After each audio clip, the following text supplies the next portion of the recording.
बापूचं लक्ष पाहिजे इकडं मतदारसंघामध्ये. तुम्ही मराठा समाज जागा कशाला काढून गेलाय कोल्हापुरात जाऊन? आमच्या मतदारसंघामध्ये आमचं एकच म्हणणं होतं की लोकप्रतिनिधीला कोणी अडवलं होतं? कोण अडवलं होतं का तुम्हाला गावात यायला? तुमचं हाक होतं की गावात यायला पाहिजे होतं. एवढा त्रास देऊन लोकांना इकडे बोलवण्याची गरज काय होती? बरोबर नाही, काय गरज होती? सण असून सुद्धा आणि कागदपत्रावर एवढं सगळे फ्रॉड दिसताना कुणाची बाजू तुम्ही घ्यालाय? तुमचा जवळचा पाहुणा असू दे, मित्र असू दे, कार्यकर्ता असू दे,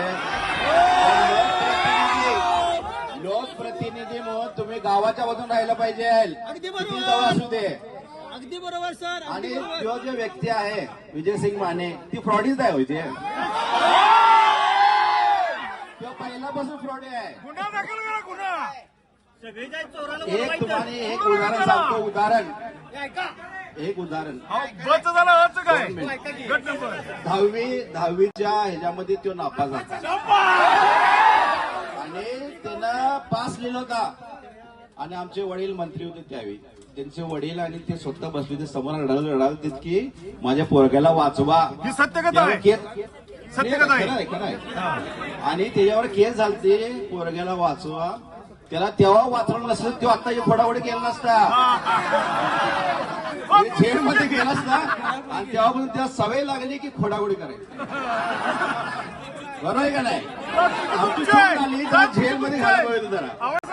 मग त्याला काय झालं, सवय झाली, ते फ्रॉड करायला झाला चालू.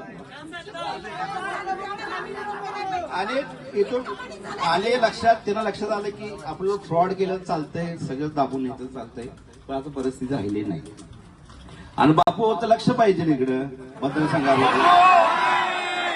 तुम्ही मराठा समाज जागा कशाला काढून गेलाय कोल्हापुरात जाऊन? मराठा समाजाची जागा कोल्हापुरात जाऊन का काढायलाय तुम्ही, काढून गेलाय? आणि आमच्या मतदारसंघामध्ये आमची माता बहिणींना बरंच काम, हाताला काम द्यायचं आहे. बरोबर आहे. तिथं जागा आपण देऊ शकतो. बरोबर आहे. नाही, बरोबर आहे की. आणि आमच्या मतदारसंघामध्ये जागा आहे, आमच्या माता बहिणींना जागा, हाताला काम दे ना तिथं. तुम्ही मराठा समाज जागा सगळं काढून घ्यायलाय. बापूचं लक्ष पाहिजे इकडं मतदारसंघात.